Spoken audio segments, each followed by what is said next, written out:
Hey there, Lawfare listeners. Editor-in-Chief Benjamin Wittes here with a quick favor to ask. We want to hear from you to make Lawfare as insightful and engaging as possible. Whether you read our in-depth national security law and policy analysis, listen to our podcasts, watch our live streams, whether you're an occasional reader or a true superfan, your feedback is essential to helping us improve. We've put together a short audience survey, and while we know you're busy, we'd really appreciate it if you could take just a few minutes to fill it out. You'll find it at lawfaremedia.org/survey and in the show notes of this episode. Your input helps us understand what's working, what's not working, what you want more of, what you want less of, and how we can better serve you. So when you have a moment, please visit lawfaremedia.org/survey and let us know what matters most to you. Thanks for your support. And now on to today's show. And in fact, what we're still in the middle of is the wars of the Soviet succession. And so this is kind of like 1812. It's, kind of the whole uproar all over again, because Ukraine had been independent, for 30 plus years by the time Russia tries to kind of take it back in the fold again. It's the Lawfare podcast. I'm Tyler McBrien, managing editor of Lawfare, with Brookings Institution's senior fellows Fiona Hill and Constanze Stelzenmüller, Lawfare Ukraine fellow Anastasiia Lapatina, and Lawfare editor-in-chief Benjamin Wittes. There is no going back for my generation, right, to a comfy relationship with Russia that goes over the head of a country that has been attacked and is attacked every day. I want to make that very clear. Today, we're bringing you a discussion called Trump's Return and the Fate of Ukraine, recorded in front of a live audience at the Brookings Institution on February 24th. I can't think of a more unpleasant occasion on which to gather here. This is, as you know, the third anniversary of the beginning of the full-scale Russian invasion of Ukraine. And we are here to talk about a variety of matters related to that and related as well to an immense ongoing change of U.S. policy with respect to the war.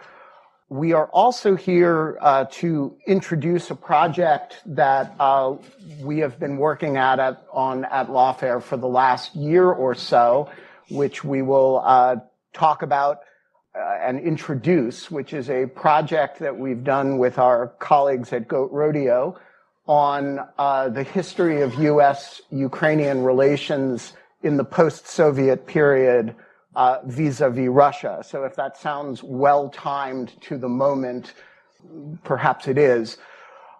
We arranged this event when there was one major government change that was affecting Western policy toward Ukraine. And that was the transition from the Biden administration to the Trump administration and the shock therapy, maybe, that is applying to the situation. There is now a second one, which is that we did have elections in Germany yesterday, and these produced something of a mixed message with respect to Ukraine policy. And so I wanted to ask Constanze to get us started and give us a sense of what happened in Germany yesterday, how we should understand it vis-a-vis Ukraine, and how we should understand it vis-a-vis the American shift in policy ongoing with respect to Ukraine. So thank you very much. It is a distinct pleasure to co-host this with you, because the Center on the U.S. and Europe has taken the changes wrought on Europe and on the transatlantic relationship by the Russians' full-scale invasion extremely seriously. It has literally reconfigured the way we work in every possible way. And I couldn't think of a better thing to do today with a better group of people. So thank you. Well, thank you. As for the German election, I'm still processing it. But to those of you who occasionally follow the news, it will not have escaped you that the incoming new Chancellor of Germany, Friedrich Merz, has made some newsworthy comments. both yesterday and in previous days, on Europe's need for nuclear weapons, on what seems to him like the end of transatlantic relations, and so on. Suffice it to say that this is a chancellor who, in all fairness, like his predecessor Olaf Scholz, is deeply committed to Europe and also to the transatlantic relationship and the friendship with America, except that he's committed to the old transatlantic relationship and the America that he grew up with. So the current shifts in Washington are, I think, going to make that slightly difficult for him. Now, I don't want to joke about what is a deeply serious situation. I have just come back from 3 weeks in Europe, and the real turmoil in the transatlantic relationship started with J.D. Vance's, the vice president's speech in Munich on Valentine's Day, February 14th. I was in the overflow of the overflow of the overflow room listening to it because every single participant of the Munich Security Conference wanted to hear it. And Fiona was there as well. And I think it is fair to say that Europeans were profoundly shocked by it. I have been making the rounds in Europe, not just in Germany, but also I'm coming from Stockholm. And the Swedes who thought they had joined NATO just in time are now finding that they are joining a slightly different NATO than they thought they joined. So there is turmoil everywhere, and people are processing things everywhere. But let me give you a capsule version of what I think happened last night in Germany. We always knew that the Conservatives were going to win this election. They polled at double the polling levels of the governing SPD. The question was, how many parties would Friedrich Merz have to govern with? And that was settled very late last night with a real nail biter of a counting of votes. BSW, the extreme left party, led by the firebrand Sarah Wagenknecht, missed entry into the parliament, missed the 5% threshold by 13,000 and something votes. It will not surprise you to learn that they are going to go to the courts over this and demanding a recount, which is unusual in Germany. But there we are. I think we're catching up with other countries.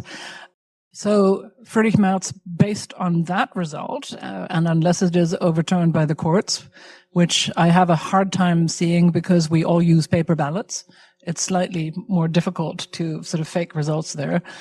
It is that Friedrich Merz is going to govern in a grand coalition with the Social Democrats. And I don't think that he will have any compunction in supporting Ukraine. I think he intends to be a strong player in Europe. The reservations I have about that is that last night also saw a doubling of the AfD seats in parliament, nearly a doubling of its vote share, with extremely high shares in Eastern Germany of up to 37%. In total, they have AfD, just for the hard extreme right neo-Nazi alternative for party. Germany. No, they're not neo-Nazi. That's not precise. Okay. They are good friends with neo-Nazi groupings, but they are not by definition neo-Nazi, and I think that is an important thing to say.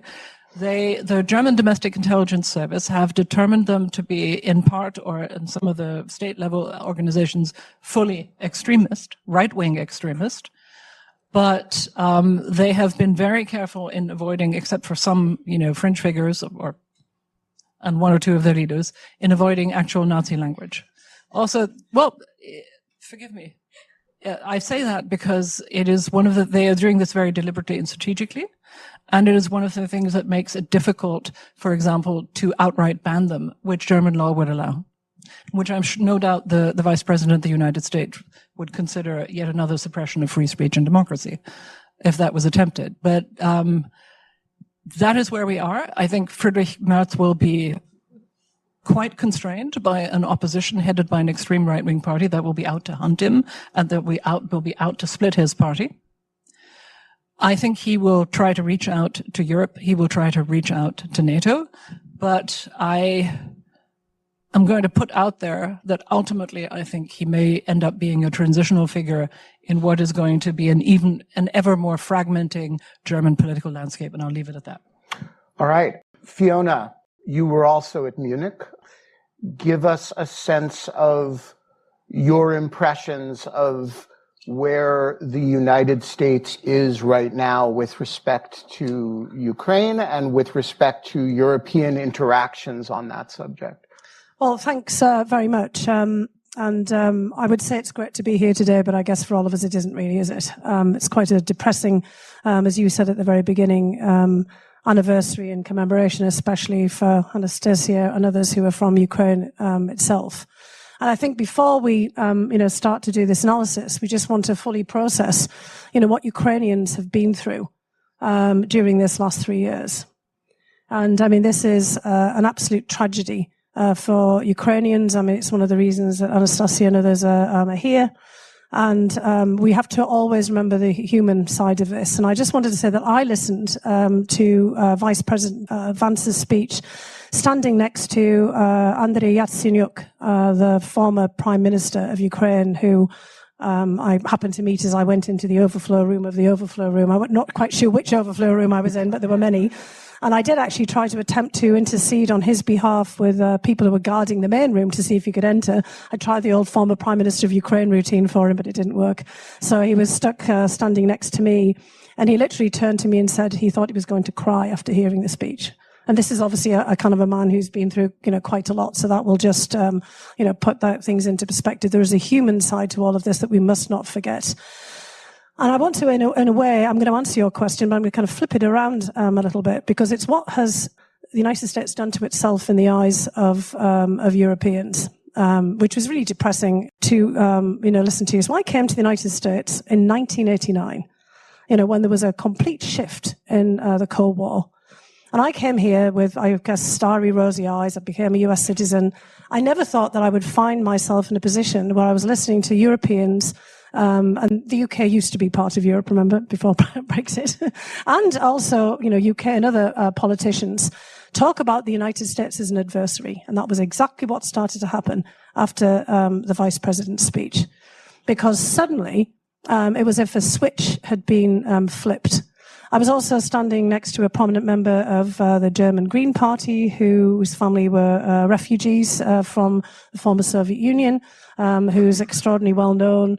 He said he was sick to his stomach. He never expected that the beacon, kind of a freedom and opportunity that everybody had looked towards from the kind of Cold War onwards was suddenly, basically lecturing Europeans about free speech, and also openly siding with, as Constanze has discussed, an extreme right-wing party. It was not something that anybody in that hall could have fully processed. Now, the Europeans also know that they have themselves, and this is kind of writ large, something to blame for this predicament and this state of affairs. So, like Constanze, I've been spending a lot of time going around Europe. 2 years ago, I lived in Germany for 5 or 6 months, just after the so-called Zeitenwende, the period when the previous Chancellor Scholz realized that the world had changed rather dramatically after Russia's invasion. And it was also very sobering to see that there was a kind of sense of helplessness and paralysis in Germany over this, which, Merz is obviously the response to, in some respects, to those, Constanze says, a very fractured electorate. I've been spending a lot of time in the United Kingdom, my home birthplace. I still remain a dual citizen there. I've also just been in Paris, coincidentally at the same time that many of the European leaders showed up for a kind of an emergency meeting in the wake of the Vance speech. And like Constanze, Scandinavia, and all kinds of, other countries in between. And there's a real feeling that the Europeans really mismanaged and wasted, not just the last several years after the invasion of Ukraine, but, the last decade plus since the Wales summit, where President Obama basically exhorted all of them to think about taking their own defense more into consideration and to all reach 2% spending of GDP. So that was 2014. That was coterminous with the first invasion of Ukraine and the seizing of Crimea. And now the realization has set in the kind of 10 years, that they're 10 years behind, being really serious about their own defense. So that was also that moment where it became obvious that basically farming out your security to the US was no longer an option. And they've been told that nicely for quite some time. Now they were told in a rather brutal fashion, not just by Vice President Vance, but also by new Secretary of Defense Hegseth, that Europe is no longer a priority for the United States. And we've always thought, when we're looking at Ukraine, getting back to your initial question, as we got into a war of attrition, and some of you will remember this from earlier discussions we've had here at Brookings and all kinds of writings that various people have had, that the one way that you get a shift in a war of attrition is where the external environment has a major change. And this has been the major change, not, as many might have hoped, a shift in the dynamics inside of Russia, which has been a bit of a solid rock for the last 25 years and remains so. Putin hasn't really budged in terms of his worldview. But the shift has been here in the United States. The United States, as we all know, because we've been living in it, has been in a process of constant change for the last 25 years, going back to 9/11, the interventions in Afghanistan, invasion of Iraq, etc., etc. I mean, we have been literally all over the place.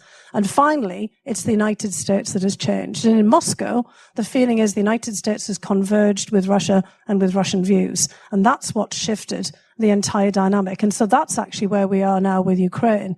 The United States has shifted, and Europe has realized that if it wants to be serious about its own security, and also about a long-term settlement for Ukraine, which is essential to European security, then they need to change as well. And that's going to be the big question as we look ahead. We have President Macron of France coming into town today. He may already be here. He's not joining us, as I learned, for our he's for our welcome session. on the stage. It would be great to hear from him, but I'm sure we'll be hearing plenty from him. And we've got Prime Minister Starmer of the UK coming in on Thursday. And, the writing is very much on the wall for everybody that Ukraine's future is also the future of European security. And the Finns and the Swedes, who did join NATO, also joined precisely because they realized that you need to have a new look of European security. And the Finns, let's just, remind ourselves, are actually all ready to go. They are probably, one of the best equipped, most battle ready at all times militaries, because they had the Ukraine experience back in the beginning of World War II, when they were invaded also by the Soviet Union and had to fight them off all on their own. And they've never, basically lost that dynamic and that importance. So I think it's a really consequential time today where every chicken has come home to roost. Yes. I want to pick up on something you said at the beginning, which is that we have to not forget the personal tragedy and experience of Ukrainians in this conversation. And so, Nastya, I want to ask you to tell us two stories. The first is, what were the circumstances in which you learned about the American change in policy? You literally were on your way from Kiev to here to do this event and to launch this podcast, when all of a sudden the United States switched sides. So first of all, I want you to just tell us about that experience. And then secondly, in the back, although she may be here, is your one-year-old daughter. And I want you to tell us the circumstances of Ava's birth. It will be relevant, I promise. The details may not be important. We'll admit the gruesomeness of it all, but thank you, and thank you for arranging all of this. It's amazing to have an opportunity to speak about it all. So, yes, when I don't think Trump decided to flip a switch. When a bunch of Ukrainians realized who he actually is, that's more like it, I was somewhere between the 3 trains and 2 planes and the 4-day-long travel from Ukraine to here. And I couldn't help but think that, my whole life, I've had an image of the U.S. as this kind of, standard of what is right and what is good. And when the Revolution of Dignity happened in Ukraine, I was tiny. I was 12 or 13.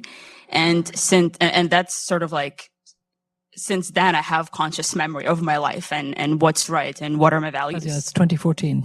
Yes. And since then, I've always known that, like, this is who we are as Ukrainians. We align ourselves with the West. We look to the US for guidance. We look to Europe for guidance. This is what's right. And what's on the East is very, very wrong. And we never look there. And so I'd always joke that, like, we don't mind American meddling, you know, when some of my more leftist leaning friends, you know, would accuse the US of neocolonialism or something when it comes to Ukraine. I'd be like, we actually love it. Like, please come and clean everything up. Like, get rid of corruption, like, get involved. Like, and many people who joke about this because, you know, the alternative for us has always been Russia, right?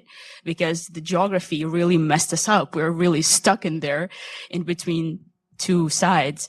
And so, this whole image of the US as this barometer of what's good and bad, it really shattered for me in the last week. And I keep hearing people say that there is no going back, that this damage that Trump has done is kind of irreversible. And you will explain to me later whether that's true, you know, better than I do.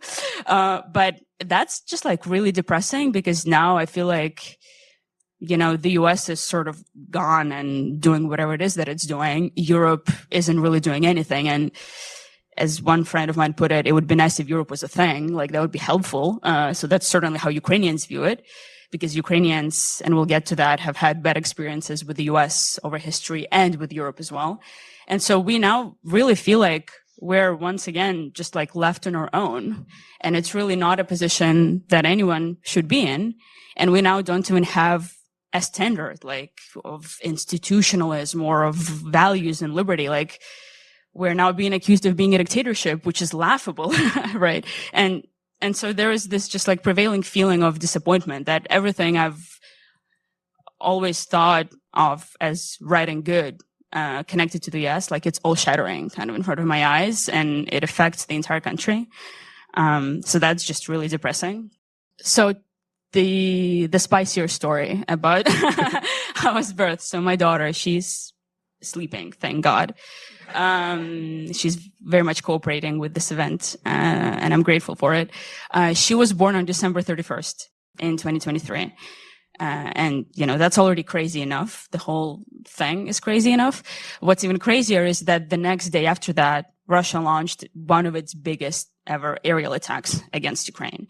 I think it was January 1st or January 2nd. So at the time that, you know, we were still at the hospital, we haven't checked out and left home yet. At 5 a.m. at some point, there is this massive attack. I mean, it's like almost 100 drones or something. I may be exaggerating, but it was really big. At that point, it was called one of the biggest attacks in years. And so it was just incredible, right? Because I mean, we were fine. We were all taken to this underground shelter with dozens of very pregnant women. And I was only like very thankful that I've already, you know, got her out. So I don't have to go through that experience in a bunker. So, you know, that was helpful. But I distinctly remember the feeling that me and people around me, other moms with like 1-year-old babies, we weren't scared because we've been at this for years at that point and we've lived there since the very beginning. We were just very annoyed. There was this like frustration that like we really shouldn't be dealing with this, like in any circumstance, but especially right now. And I really didn't spot fear in people's eyes. It was more of like, okay, like, when is this going to be over? Like, can we just go and like have a life and, you know, and take care of our babies? And I think it's so tragic that those were the emotions that we're feeling, because that means that like we're all, not all, I can't speak for all, but a lot of us are pretty much numb at this point, because we see this gruesomeness and this tragedy every single day.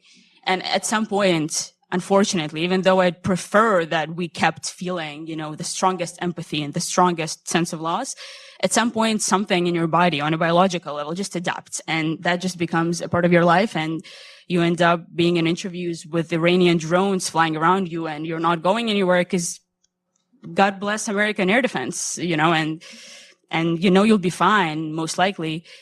And you just keep on living with it. And people tell you, you know, stay safe. And you don't even know what that means anymore, because that's just your reality. And so it's just the fact that we've been at it for 3 years is insane to me, because I remember having a conversation with a friend in early April 2022. So just around a month since the Husky invasion started. after the full-scale invasion started. And I was in Lviv at this time, a city in eastern Ukraine. And I wanted some of my friends to come stay with me. And they fully seriously told me that they don't want to leave Kyiv because they want to be there for Victory Day. And so my friends didn't come because they had this distinct feeling that they were on the precipice of this historic moment, right? They were ready to march through Hryshchatyk in their vishvankas and flags and celebrate it. But now it's 3 years later and I'm, sitting here and we're going to talk about how our biggest ally is turning into something of an enemy. And so, that's, I guess, is where we're at. So I just want to say, if that sounds dramatic, Nastya is actually understating it. I woke up that morning to a set of texts from her, which I think I still have. This was January 1st, 2024. And the first one said, the good news is I have a beautiful baby girl. The bad news is I'm in a bomb shelter under the hospital with a whole bunch of laboring moms. And you don't know what to think because on one hand, it's a hospital. No one targets a hospital, but then you're like, no, they're Russians. They actually might because deliberately there was target an attack hospital. on a maternity hospital at one point. Yes. And so, all right, well, I don't mean to be glib, but the good news is we got a rip-roaring podcast out of it. So Tyler, You're going to set this one up? Yeah, no, I mean, you smooth, Ben. Thank you. You gotta take lines where they present themselves. So, Tyler, tell us a little bit of the story of Escalation and how this project had its genesis and where it came from. Give us a little bit of the sort of institutional history of the project we're releasing today. Yes. Thanks, Ben, and thanks to everyone. I'm honored to be up here with this panel. I think the past 3 weeks especially have been a bit of a proof of concept for Escalation, to say the least. This podcast started, I guess 3 years ago, you could say, with the full-scale invasion. And about a year in, maybe, I had joined Lawfare as managing editor. The biggest story in foreign policy and the world at the time, and in many ways still is, Russia's invasion of Ukraine. So it just seemed like, on the one hand, an obvious choice to think about how we could tell the history of the U.S. and Ukraine and how to explain what we were seeing. I am certainly no Russia expert. I'm no Ukraine expert. So it's not surprising that I was surprised at the full-scale invasion, but I got the sense that even people who have been watching this closely were also surprised. So we wanted to answer that question.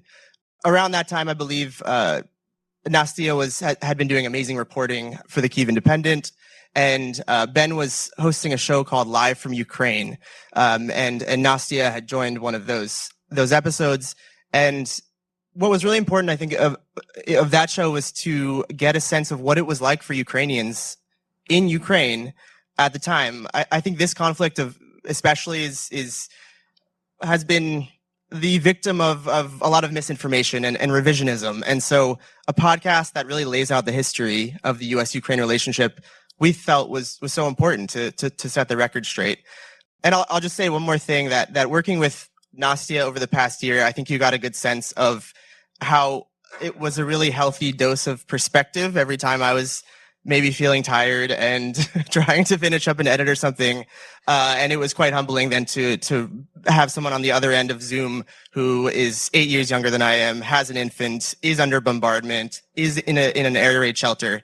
And I think that's also what we're trying to do with this podcast is really drive home what this experience is like and what the stakes are. One of the key voices, perhaps the key voice in the first episode, is Fiona, who tells this incredible story that I think most Americans have, if they ever knew of, and I certainly did at one point because I lived through it, but I had completely forgotten about it, which is how reticent the United States administration was about the idea of Ukrainian independence to begin with. And one of the themes that we've been exploring in the podcast is this recurrent cycle of American policymakers not being as fully on board for the idea of an independent Ukraine as they later imagined themselves to have been. And a lot of these episodes seem to involve European cities that begin with BU. But this one actually involved the president going to Kyiv and making a speech not quite against Ukrainian independence, but almost against Ukraine. I'd say it was against. Just saying. It was certainly not for. And so Fiona, take us back. You have this incredible line in the first episode where you say, I graduated from my master's program and then the field that I was in went out of existence a few months later. But tell us the story of President Bush and his speech to the Ukrainian parliament. I'm catching the eye here of an old colleague of mine, Marcia McGraw-Olive, who will remember all of this very well. We worked together at the Eurasia Foundation. Back in the early 1990s, it kind of kicked off thinking about this new transformed landscape after the collapse of the Soviet Union. But yes, I did a master's in Soviet studies, which soon became history. And I did a PhD in history afterwards, thinking I needed to rapidly retool after I got my degree in the June of 1991. At the same time as Edward Shevardnadze, the last foreign minister of the Soviet Union, was getting an honorary degree at the same ceremony and was looking very perplexed, sort of sitting on the stage. And he was soon to be the first president of an independent Georgia. So, this is taking us back, a long time to 1991, because by the end of that year, the Soviet Union it hadn't really collapsed, actually. And that's actually something that's also very important to remember, that it got picked apart by some of the elites at the top, including Boris Yeltsin, the first president of an independent Russia, because they wanted to get rid of Mikhail Gorbachev, because they needed a reconstitution, a reform, a revamping of, it sounds a little familiar about where we're sitting at the moment, of the Soviet system. And the heads of the republics of Russia, Belarus, and Ukraine got together to basically dismantle the Soviet Union, intending to keep together in some part. But before that, as this starts to kind of move through the whole system towards this amazing and really kind of dramatic set of events, George H.W. Bush indeed goes off to Kiev and starts to make an appeal for, the guys to keep the band together.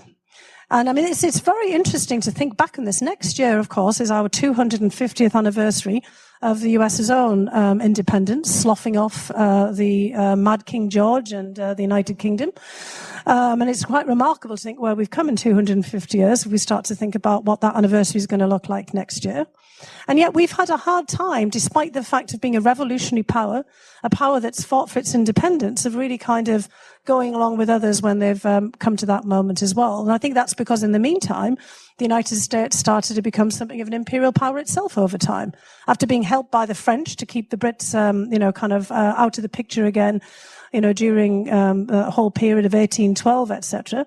After that, we kind of moved on, pretty much doing the same thing as other great world powers were doing at the time too, expanding our territory, etc., etc. And so George H.W. Bush is feeling very uncomfortable at the idea of a really kind of what he fears will be, and he was quite right in many respects, a chaotic becoming a part of the Soviet Union. We've always told ourselves that in fact, it was almost violent and conflict-free, and that was not the case at all. And in fact, what we're still in the middle of is the wars of the Soviet succession. And so this is kind of like 1812. It's, kind of the whole uproar all over again, because Ukraine had been independent, for 30 plus years by the time Russia tries to kind of take it back in the fold again. And in some respects, remember that George H.W. Bush had been the head of the CIA at one point. He might not have been far wrong in thinking that we were heading, to some kinds of, disastrous outcome down the line if all of this kind of came apart. It's an extremely powerful little story that I think represents something larger, both in Ukraine's relationship with the United States, which is the subject of the podcast, but also, Constanze, in Ukraine's relationship with Europe, because you have this moment where Ukraine becomes independent, but everybody continues to look at Ukraine through the lens of Russia, and that includes particularly European countries who see Ukraine to some degree as a transit situation for Russian natural gas. And I guess, there's this, we clearly see from the Trump administration that this has not changed in the case of the United States. We are back to thinking of Ukraine as something that you negotiate directly with Moscow about, without even having Ukrainians at the table. Has Europe learned the lesson that we clearly have not learned? I knew when I signed up for this that I was going to be the damn European on this panel. No, you're the blessed European on the. Are you kidding? That's all right. It's all good. Look, I think there is a lot of fair criticism to lob at Europe and at Germany over its behavior in the past 10 years, including the fears of the Scholz-led coalition of escalation, right? That said, I do think that circumstances have changed completely. The other place I went to before the Munich Security Conference was Brussels. I spent 3 days running around NATO, the European External Action Service, and the European Commission. Well, before I get to that, I want to perhaps say something slightly more personal, because Anastasiia, like you, I was a reporter for a long time, and my time as a reporter began in the years after the fall of the wall. But because I had trained as a lawyer and as a human rights lawyer, my paper said human rights stories, Rwanda, the Balkans, Afghanistan. So I spent a lot of time covering war crimes and finally war crimes tribunals. And I am angry every time I read about Russian bombardments of Ukraine. I wake up angry every bloody morning and I go to bed angry about this, right? This is not okay, right? And I think I can tell you that many of my fellow Europeans and people in my field feel the same way. A visceral, profound anger at Russia. There is no going back for my generation, right, to a comfy relationship with Russia that goes over the head of a country that has been attacked and is attacked every day. I want to make that very clear. Okay. I also want to say, Anastasiia, that if we are completely fair, some of those air defenses that are protecting Kyiv right now are Danish and German.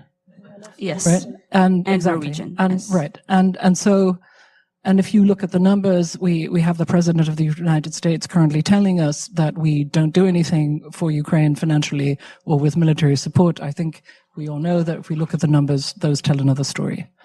And Sweden just made a major commitment. Yeah, over and the the Danes and so on. I mean, and I will say the other thing here that's operating here, apart from profound anger, right, about what is being done to Ukraine, and the lies being told about that in Moscow and elsewhere. The other thing that, of course, is motivating Europeans is a very real, very visceral fear about the degree of Russian disinformation and sabotage in Europe and in Germany. There was especially an amount of meddling in the German election that we have not seen, I think, since the Cold War, and maybe not even then. And the intelligence services across Europe, but also in Germany, even in Germany, I should say, because they were long very reticent about this, have been extremely forthright in calling this out and attributing it immediately. And I think the Russians have stopped bothering trying to hide their signatures. The people I met in Brussels were working day and night. We're working day and night to cobble together support for Ukraine. We're working day and night to cobble together additional money for European defense. And we're working day and night. And literally, I mean, one of my meetings started at 9:15 in the evening, not in the morning. And let me perhaps end on a point that is easy to, it's easy to say that this is all performative, but the entire European Commission and its leadership and the leader of the Council and 13 heads of state are today in Kyiv to mark the anniversary. That has to turn into policy, right? That has to turn into money. That has to turn into more weapons. But I think it would not be quite fair to say that that's not meaningful, right? All the people that I met that I met meant it deeply. And I think my generation knows that this is the conflict of our lifetime and that the future of Europe depends on its resolution in favor of Ukraine.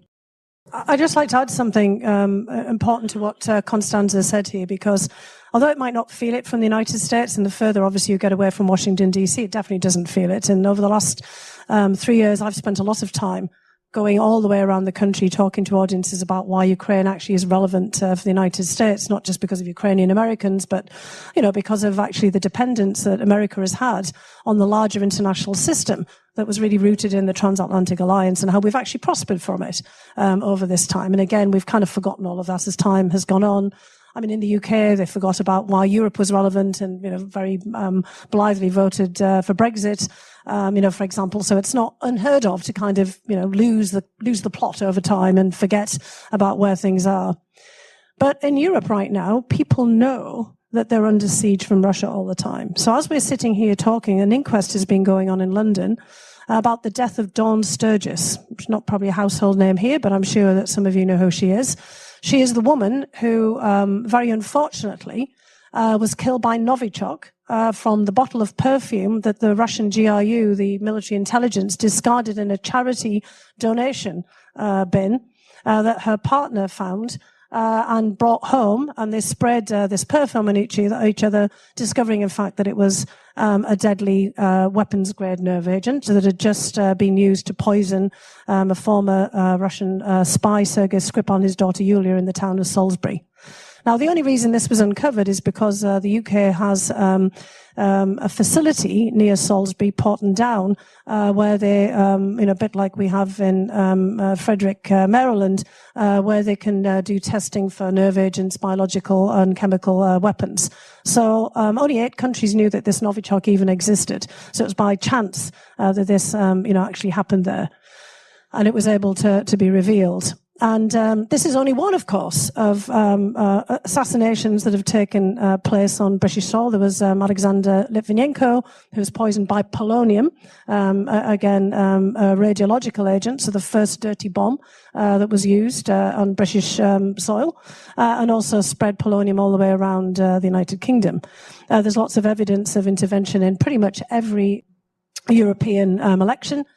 Constant assassinations, exactly, in the Tiergarten, and, of course, constant attacks on critical national infrastructure through cyber attacks. In fact, the biggest threat to Europe today is the critical national infrastructure, and pipelines and cables under the Baltic Sea, the Estonians, the Swedes. It's a bigger threat than the threats to our freedom and democracy. Etc. And so all of this is real in Europe. So Europeans know that what Ukraine has experienced, the destruction of its critical national infrastructure, all of the interventions that have been made in Ukraine's politics before is what they're facing as well. So although, again, we may be remote here, it doesn't feel remote in the US. And I would say if you look actually now in polling that I saw like last week in the UK, for example, where, of course, the relationship with the United States is extraordinarily important, 48% of people said in a poll that it was more important to stick by Ukraine than it was to improve the relationship with the United States at this point, 48%. In terms of favouring sticking by the United States, it was in the 20s, 20%. There was a lot of people said they didn't know because it's a hard, point to be put. But we're seeing really a shift here where people in Europe now see that their situation is on the line. So again, that rupture that we mentioned before is real. And it's a really sobering thought. And again, as I said before, chickens have come home to roost. A lot more should have been done. Many of us have been putting this, on the agenda for Europe for a long time. But it is real, the security threat in Europe. It's not just imagined. It's not just disinformation. And it's now viscerally felt. So, Tyler, I want to ask you, I referred earlier to this cycle that began with what came to be called George H.W. Bush's Chicken Kiev speech, so named by the columnist William Safire, in which, sort of Ukrainians expect American backing and they don't get it at the level that they expected or that we promise it. And this is we may be going through what I think is the sort of fourth and most dramatic cycle of that, where we actually side with the Russians But all of these episodes have to do with Ukraine's relationship with Russia. And one of the roles that you play in the podcast is kind of as the sort of naive American who's kind of never... It came pretty naturally. It's a persona because Tyler is anything but naive. But you're the guy who's like, gee, I didn't know this happened. Yeah, I mean, it's a good point. And to any other naive Americans listening or younger listeners, chicken Kyiv is used pejoratively, which is, you may not know because it's a delicious dish and but no, I mean, you're absolutely right. The history of the U.S. and Ukraine since independence in 1991 has been one of misunderstandings and betrayals. And one of our episodes is called "The Worst of Both Worlds" because features Fiona. Exactly right. In one of her prior lives. The New York Times had an editorial, I believe, over the weekend in which it condemns what they called a complete 180 in U.S. foreign policy toward Ukraine. And I was thinking that that's not maybe absolutely true. You know, you mentioned that the U.S. has viewed Ukraine for a long time through Russian lenses, or through a Russian lens. There was a Ukrainian diplomat named Boris Tarasyuk, who we speak to on the podcast, who said the very same thing. He says that the U.S. always looks at Ukraine through Russian glasses and sort of plays by their terms. And so it seems that the Trump administration is looking at this history and picking the worst lessons and accelerating them and acting on that. I will say, though, that there was reporting, I believe, this morning out in Bloomberg that the U.S. may commit to a sovereign Ukraine in the negotiations, which is heartening. Whether or not they listened to the first episode of Escalation, I'm not sure. I can't confirm or deny that, but it just seems like that's obviously the bare minimum. Can I just point out that we've done that before? Like, that's the Budapest memo, right? Yeah. Walk us through a couple of those cycles, because as I joked earlier, they do tend to be named for cities in Europe that start with BU. The first cycle is the independence of Ukraine itself, right? The Chicken Kyiv speech. The second cycle comes only a few years later. What happens?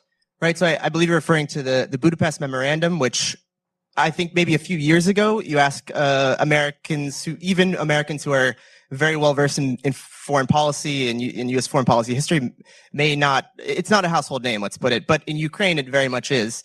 And by the way, the only moment of true comedy in the entire podcast is at the beginning of the second episode, where our producer Max, who's sitting here in the front row, asks a young Ukrainian activist who is sitting back there, Maria Hlitin, what do you think of the Budapest memo? And she exclaims, "Oh my God, it's a total fail." and this is something that is not in the consciousness of the average American, but you ask a Ukrainian about the Budapest memo, this is fresh in the front of their mind. You have to hear how she said it, though, for full drama. So make sure to listen to that. So to catch us up to speed, in broad strokes, after the fall of the Soviet Union, a large part of the nuclear arsenal left by the Soviets actually was in Ukraine. They couldn't really operate it. A lot of the command and control was back in Moscow. It was very expensive to maintain. But nuclear weapons comes with some degree of security. But the deal that was struck was that Ukraine would give up the nuclear weapons for financial incentives, as well as, from the American perspective, assurances of Ukrainian security. From the Ukrainian perspective, I think there was an understanding that it was more of a guarantee. There was two different translations, actually. And I think this is emblematic of the relationship. The U.S. wanted some sort of ambiguity to give it more room to maneuver, but that maneuvering, or that room, only left room for Russia to take advantage of the ambiguity, basically. And I'll also just end by saying, in learning about this, I think it was very important for Ukraine to give up nuclear weapons. Nastya disagreed, and we sort of had this thing come where it was a microcosm of the U.S.-Ukraine relationship every time we would argue about an episode in the narrative arc and everything. But I think the Budapest memo is a great example. Yeah, so one of the striking things about that story, when we talked to diplomats at the very senior levels, when we talked to people who were literally, in one case, my sister's college roommate, who was a 22-year-old diplomat at Embassy Kiev at this time, is how guilty they feel about the Budapest Memorandum. And, you know, there's actually sound from Bill Clinton talking about how much he regrets it. It's a remarkable thing that I learned from the reporting of this, which is just how many people have regrets about what we did in that context. Fiona, there's another city in Europe that begins with BU, another European capital that where there was an understanding reached that you played a substantial role in a number of years later, that also shows up as one of these kind of recurrent cycles of our not being able to kind of form a coherent policy. Tell us about what happened in Bucharest. Yes, and I just wanted to quickly add on the Budapest Memorandum. I'd mentioned Edward Shevardnadze before. Edward Shevardnadze, when he was president of Georgia, had actually told his Ukrainian counterparts, see if you can keep one or two of the nuclear weapons. When they were giving them up around the time of the Budapest Memorandum. They're like, what do we do? Stick them in a closet, you know, kind of, because he basically, he had been, of course, the Soviet foreign minister, and he said he'd seen documents about what would happen if any of the Soviet republics had tried to secede. And he said you might find that they might come in handy later. Which, of course, if Ukraine had still been a nuclear state and Belarus had been as well, Belarus has been pretty much swallowed up by Russia. Ukraine probably wouldn't have been invaded. And the non-proliferation consequences of all of this are real too, because Constanze and others have been noting that in Germany and in many other places now there's talking about Europe needing to have a bomb. And, you know, what's also the message to Japan, South Korea, you know, other countries who feel threatened. And Bucharest, just so we can get back to this point as well, becomes important in that context because it's another effort to give Ukraine and Georgia at the time, you know, some kinds of guarantees for their future security. Now, Bucharest was actually more about Georgia than it was about Ukraine at the time. And this is where, you know, the reference to a worst of both worlds comes. In Ukraine, at the time of the Bucharest NATO summit, which was in 2008, there wasn't a great deal of enthusiasm for joining NATO at that point. So we have to remember the Ukrainians, you know, the politics in Ukraine have taken all kinds of twists and turns. The Ukrainians are kind of aware that, and this was at the popular level of the population, there wasn't a great overrounding support for going into to NATO. But it was more of a kind of an elite project thinking around the Ukrainian president. But in Georgia, there was a full-throated desire at the popular and elite level to become part of NATO. And Georgia had been supporting the United States in Iraq and Afghanistan, and was pushing for a membership action plan to NATO. And it was thought, and I'm still I'm still years later trying to piece together who thought this, because it seems to have been a whole collection of people from all kinds of different backgrounds, that Georgia's case would be strengthened if Ukraine joined in as well. And so this was the kind of fateful decision. A letter was written to George W. Bush asking for Bush's support. President Bush, being a good Texan, this is W rather than HW, was more enthusiastic about supporting the feisty countries of Georgia and Ukraine. This was, of course, after the United States had well and truly waded into Iraq and was trying to pursue the freedom agenda. Bush thought that Ukraine and Georgia and their freedom should also be supported. I mean, I know this because I did a deep dive, a series of them for the president. These were the kinds of things that he said. And he said that if they made an appeal and that on military terms they looked like they had the wherewithal to contribute to NATO, and Georgia already was, and Ukraine at that time, as we now know, actually still had a sizable and capable army, and certainly in terms of being able to, as we've seen over these last years, keep the Russians somewhat at bay, then he would support the membership action plan. The problem is nobody else really supported it elsewhere in Europe. Partly this was to do with Mikhail Saakashvili and perceptions of him and his role. Others knew that, you know, Ukraine wasn't, you know, fully on board at this particular point, and there was a lot of resistance. And so what happened, though we briefed the president, I and others, that this wasn't likely to happen, we actually briefed against it because we think that under the idea that if you push for something you can't get, it's not a great idea because it just sort of shows up weaknesses and all the kind of like divisions. once President Bush decided to go ahead, there was at Bucharest, as we now know, and we've heard from Chancellor Merkel's memoirs, it was Chancellor Merkel herself who kind of opined, trying to find some kind of solution to some of her Eastern European counterparts at the side table. Well, one day they'll get into NATO. And that kind of rather casual aside of one day that they might get into NATO was pounced on by many of the East Europeans at the table who were quite supportive, a handful of them who were supportive of pushing for Ukraine's membership action plan, as well as Georgia's. That was kind of turned into the text of the Bucharest memorandum. And why it was the worst of both worlds, that one day they will get into NATO, was it wasn't really a promise. It was a kind of an open door, and Putin, of course, wanted to slam that door and jam everyone's foot in it and bash the door off, Ukraine and Georgia's face. And of course, in August of 2008, Russia does invade Georgia at a pretext over, basically exchanges with peacekeepers in South Ossetia, which, frankly, myself and other colleagues have been warning for some kind of flashpoint in Georgia for a good year before that. There were certainly, tensions building up between Georgia and Russia. And Ukraine realizes at that point that it's completely and utterly exposed in terms of security. Membership Action Plan is not Article 5. It doesn't, bring you any security at all. And the big flaw in all of NATO, as far as Russia was concerned, was it was backstopped by the United States. Because at this point, Europe hasn't really been contributing, as we all know, to the extent in which it was required. So all of this comes down to a single point of failure in NATO at this point, which is the United States' willingness to kind of really backstop Article 5. And from then on, Putin's trying to test whether the United States is actually willing to, in fact, defend any of its allies, because it knows and finds out pretty quickly, certainly not Georgia, and later on in 2014, certainly not Ukraine. I just wanted to point out, since Fiona mentioned proliferation, right? There's been in my view, intellectually rather academic debate about nuclear weapons, just in case the Americans, for one reason or another, decided to pivot to Asia.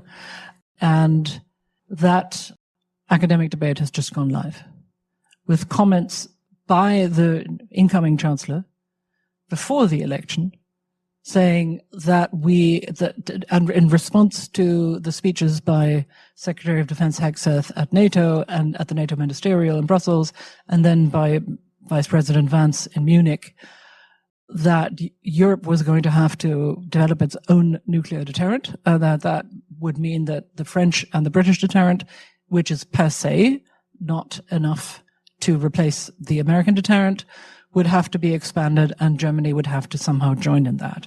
I cannot overemphasize what kind of a sea change that is in the politics of my country, right? That used to be an absolute and complete taboo, and we are in fact signatories, right, of the Non-Proliferation Treaty. But I think that what we are seeing here, coming out of this White House, is taking the lid off of many things, including of proliferation worldwide, right? And I do not need to describe to anyone the escalation risk inherent in that, right? We have similar debates in Asia, namely in Japan and in South Korea. And I will say that I was at a dinner at NATO before the Munich Security Conference where an Eastern European said, well, we're going to have to get nuclear weapons too. That is where we are. And that's not a good thing. And let me end this by saying, I personally feel, not only do I think that is ill-advised, but it is of course a response to the fact that Russia has successfully employed the threat of nuclear weapons use in its invasion of Ukraine, and that has served as a significant deterrent against escalation by both the Biden White House and the Scholz Chancellery. So you can understand the political mechanics of this. But the truth is that discussing a European nuclear deterrent is in many ways a distraction from a much more urgent issue, which is our conventional deterrent deficiencies and the need to dramatically increase our defense industrial production and defense spending. So I just want to point out that there is a NATO summit in The Hague this summer, and there are a lot of extremely urgent questions hanging over that summit. And you can see from the calendar of EU emergency summits that is now beginning on March 6th, the Council, then a European Union summit, and in the third week of March, I think you will see a ticking up of news out of Brussels and out of Europe on developing an independent deterrent of whatever kind. I want to ask Nastia one more question, which is, in this conversation, we have focused a great deal on American follies and betrayals, but in the podcast, we actually spend a bit of time on some Ukrainian follies, and Fiona alluded earlier to the politics of Ukraine being a little bit all over the place. So as a Ukrainian who was not born when any of that happened, some of it was more recent. Tell us a little bit about the experience of looking back on Ukrainian history in the course of doing this work. That was actually extremely fascinating for me because, as you said, a lot of it I haven't lived through. I was walking into this show with, being aware of the responsibility of, spreading Ukraine's message. And that's why we have an American co-host and a Ukrainian co-host. I had to make sure that Ukraine's history was written right and given justice. So we covered a lot of extremely important topics that are underreported or that Western audiences don't understand. Like, for example, we spent a great deal of talking about language politics, because everyone is utterly confused about it. So we had to explain it. But yeah, there were moments, where it was very uncomfortable for me and also quite eye-opening that actually it's not just evil Americans who messed it all up. And I mean, I'm exaggerating, of course. I always knew that's not the case, but it was very interesting to see that Americans and Europeans had their great deal of problems, but also very often the Ukrainian government has messed up badly again and again. And we really made ourselves look unreliable, corrupt, and often a lot like Russia as well. And so it was very important for me to, of course, be as objective and as truthful as possible, and to put my Ukrainian hat off and my journalist hat on. And I'm proud of all of the work that we've done. And I think it's going to be amazing to see each issue that we've covered, each summit, each city, each event has these two distinct viewpoints of it and kind of two roots from the American and Ukrainian point of view. So I really hope all of you enjoy it. We are going to leave it there. Thank you to Constanze, Tyler, Nastia, and Fiona. The Lawfare podcast is produced in cooperation with the Brookings Institution. You can get ad-free versions of this and other Lawfare podcasts by becoming a Lawfare material supporter at our website, lawfaremedia.org/support. You'll also get access to special events and other content available only to our supporters. Please rate and review us wherever you get your podcasts. Look out for our other shows, including Rational Security, Allies, The Aftermath, and Escalation, our latest Lawfare Presents podcast series about the war in Ukraine. Check out our written work at lawfaremedia.org. The podcast is edited by Jen Patia. Our theme song is from Alibi Music. As always, thanks for listening.